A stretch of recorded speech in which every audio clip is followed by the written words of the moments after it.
Eu separei aqui o primeiro item para vocês. A primeira dica é: experimente e desfrute o aprendizado. Experimente e desfrute o aprendizado. O que eu quero dizer com isso? Muitas vezes a dificuldade técnica, né, e até uma ignorância ou um saber cheio de lacunas, né, a respeito da linguagem audiovisual, dos modos e métodos de produção, muitas vezes isso acaba frustrando professoras e professores e se configurando como uma espécie de obstáculo, né, para que você se desenvolva e de fato consiga ter resultados que são instigantes, que são cativantes, né? Então, a gente tem muitos vídeos no YouTube, né? Filmes que a gente já produziu ou dispositivos que a gente já fez no chão da escola. E aí, quando a gente mostra nos cursos, a gente percebe que, mesmo sendo feito no chão da escola, às vezes aparece como uma possibilidade que está restrita aos profissionais que se formaram nessa área, que conseguem conquistar esse tipo de atingir esses resultados, né, com as práticas no chão da escola. E não é bem assim, né? Basta que você tenha um mínimo de domínio técnico, né, somado às suas habilidades, né, e competências pedagógicas, que você também vai conseguir chegar em ótimos resultados, né? Mas para isso é necessário que haja uma abertura, uma porosidade, né, de antemão prévia, né, de experimentar, de perceber o aprendizado se consolidando a esse respeito, né? E com isso ir se aprimorando ao longo do tempo, né? Então, portanto, é um tipo de desenvolvimento que requer paciência e também, se possível, se a gente fizer como se fosse um desfrute, né? Se a gente fizer com prazer, entendendo que isso vai de fato nos qualificar lá na frente, então a experiência vai ficar mais agradável, tá? Então, a primeira dica tem a ver com isso, uma dimensão mais atitudinal, né?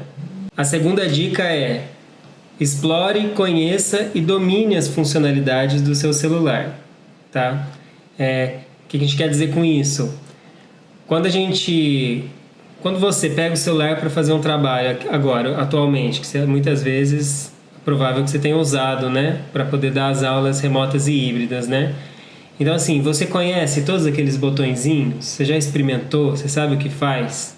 Né? Isso é muito importante. Você já entrou ali na função no botãozinho da configuração e viu cada uma daquelas funções que estão lá no espaço das configurações? Você já mudou para ver o que afeta?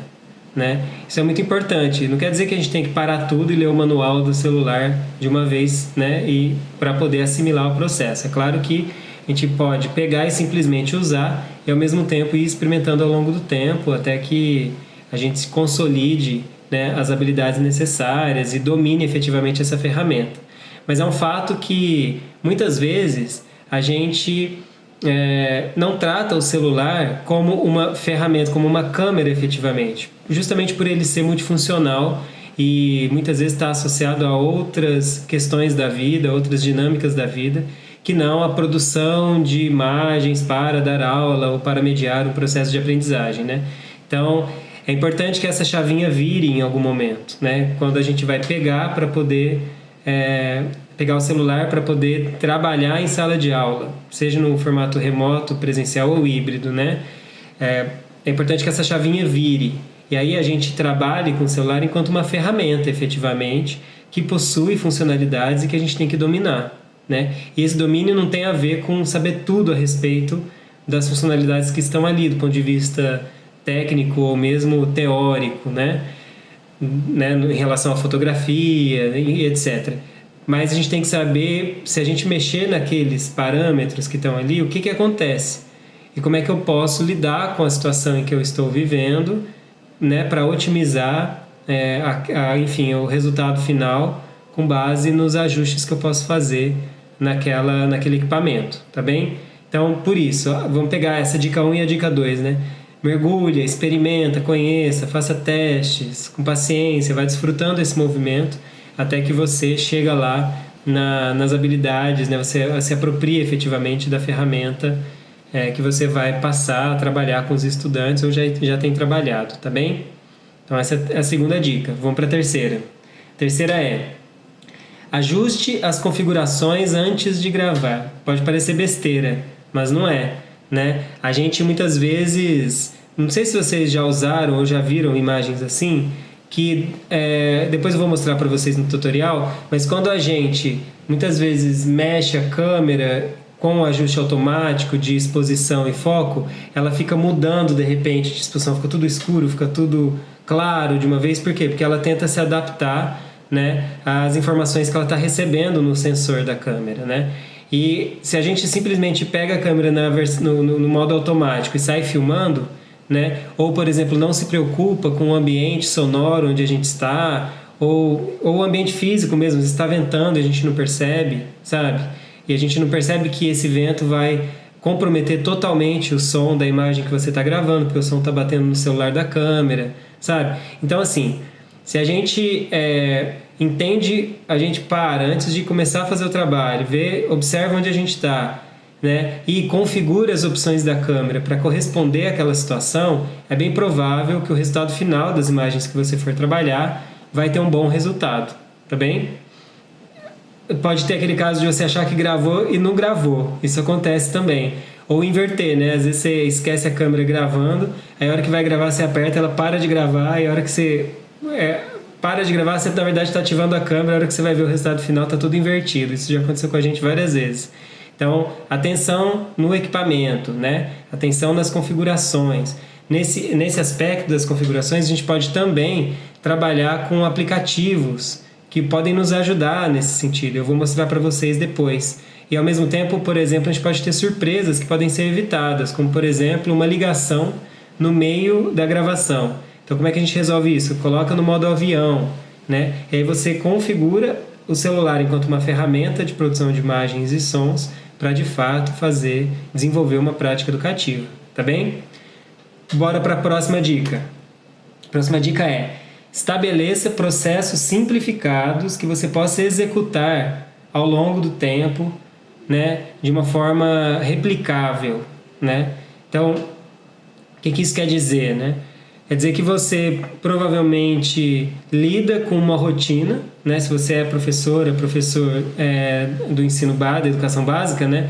Você provavelmente tem tempos rígidos que tem que corresponder, né? Você tem, digamos assim, limitações em termos de organização do tempo e do espaço para poder trazer uma dinâmica para a turma como essa, né? De produção de imagens, de talvez sair da escola para produzir alguma coisa. Às vezes isso nem mesmo é possível para você, né?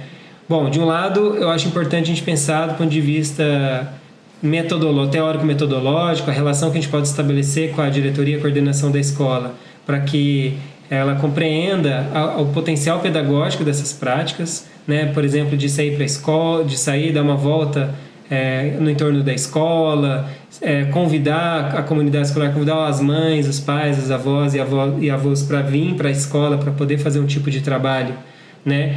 Que no final das contas vai ampliar as possibilidades, a possibilidade de uma aprendizagem significativa para os estudantes, sabe?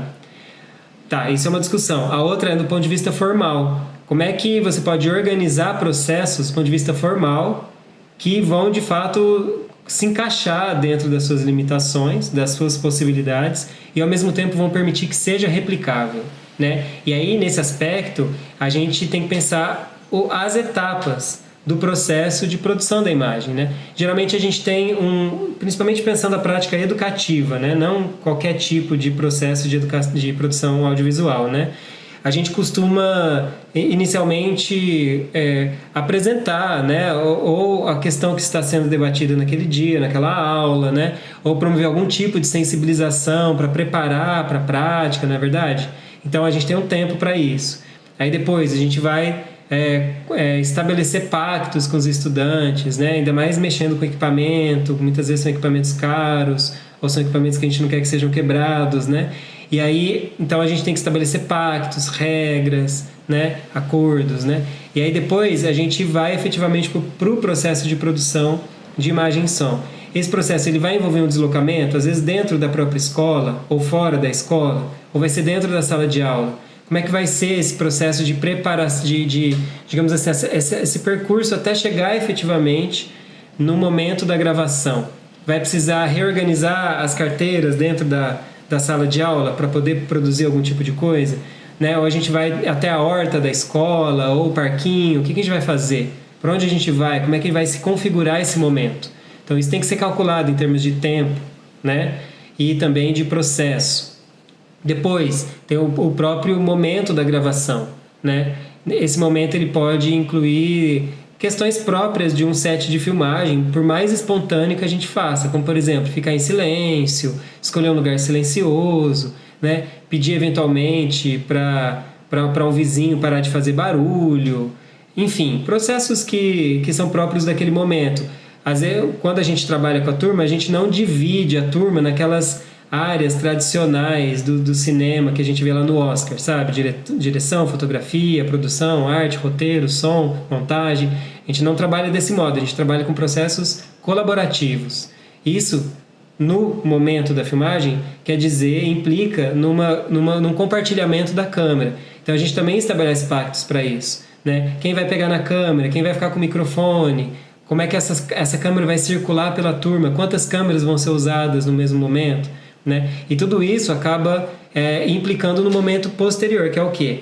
É o que a gente chama de log. O que é o log? É o processo de tirar a imagem do celular, né, ou da câmera, né, ou do equipamento de gravação de som, jogar no computador, organizar em pastas para poder apresentar para a turma, né? Num cenário ideal, qual seria o percurso do início ao fim, né? Vai desde o momento ali da problematização, da apresentação, da proposta da aula, passando pela sensibilização, a organização para as gravações, os percursos necessários e tal, né? Os deslocamentos necessários até chegar no momento em que a gente volta para a sala de aula, vê as imagens e reflete sobre elas. Esse seria o cenário ideal. Mas muitas vezes o que acontece, inclusive nas nossas próprias práticas, já vivemos muito, é a necessidade de deixar uma parte desse processo para o encontro seguinte. Principalmente a parte do log e do visionamento das imagens e a reflexão sobre elas, tá? Isso, dependendo do formato que das limitações de formato que você tem, é necessário fazer esses ajustes.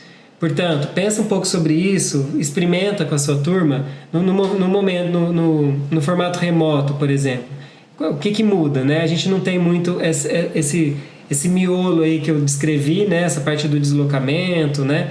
Da gravação, do set de filmagem, mas a gente tem outras dinâmicas que acabam sendo importantes serem estruturadas, né? Como, por exemplo, o tempo para preparação de cada estudante nos seus próprios ambientes domésticos. No caso da organização do material, a gente vai usar o WhatsApp para compartilhar esses materiais? Ou a gente vai subir em outra ferramenta, outro espaço, outro mural colaborativo, como o Padlet, por exemplo, o Miro? Como é que é o acesso dos estudantes à internet? O que fica mais fácil para eles? Que tipo de prática que a gente propõe para que minimize a necessidade de gasto dos dados, né, do pacote de dados dos estudantes, uma vez que muitos das estudantes não têm acesso, né, a um pacote muito grande de dados, a família compartilha tanto para o uso pessoal quanto para todos os seus filhos, enfim, isso acaba encarecendo, né, os custos, né, que a família investe na internet. Então, tudo isso tem que ser avaliado, né, para a gente poder consolidar um formato que seja viável para você, para a sua turma, né, nos limites que a sua realidade escolar estabelece, seja pelas questões estruturais ou pelas propostas pedagógicas, metodologias que são trabalhadas dentro da escola, né, e assim você tenha um resultado satisfatório e qualificado para poder mediar uma aprendizagem com a sua turma, tá bem? Qualquer dúvida, vamos conversando, seja se você estiver vendo isso no curso, manda lá no fórum alguma questão, né? Ou se estiver vendo no YouTube, pode comentar aqui embaixo dos comentários que a gente vai conversando mais a respeito, tá bem? Vamos para a próxima dica. leve o processo a sério, do ponto de vista técnico e metodológico. Eu já falei um pouco sobre isso, então eu não vou demorar tanto tempo nesse assunto aqui agora, mas é importante relembrar que, ao estar mediando um processo de aprendizagem através da produção de imagens e sons, né, é importante se atentar tanto à dimensão pedagógica que está em jogo ali, né? A gente, no final das contas, está promovendo uma experiência de aprendizagem, né? Quanto também os aspectos técnicos, que são igualmente importantes nesse tipo de prática. Eu vou dar um exemplo aqui para ficar muito claro. Assim, a gente fez um trabalho num quilombo Guruji Ipiranga, aqui no litoral sul da Paraíba, né? E a gente, uma das professoras, a professora Ana, ela teve uma ideia de levar as criancinhas dela, crianças de 3, 4 anos, para conhecer uma senhora que tinha 103 ou 104 anos de idade ali na comunidade, né? Então, esse encontro geracional foi um encontro muito bonito, muito lindo. E as crianças, a gente até tem uma foto, vou mostrar aí para vocês, né? As crianças se organizaram em torno ali da senhora, né? E ela fez um esforço, sentou, né? Se curvou para poder conversar com as crianças. E a gente ficou ali uma meia hora, né? Tendo aquela conversa. E aí o que aconteceu? A gente teve problemas técnicos e não percebemos isso. E quando terminou o processo, quando terminou a prática, a gente não tinha essas imagens.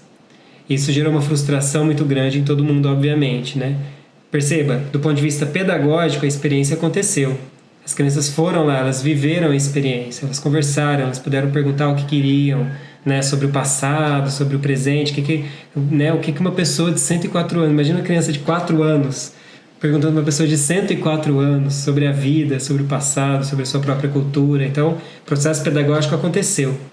Mas a gente, por uma desatenção, a gente perdeu a riqueza de guardar aquele registro, né? Não só para a escola, não só para as crianças que participaram, né? Mas para as outras crianças e para a comunidade de modo geral, para a cultura daquela comunidade, percebe?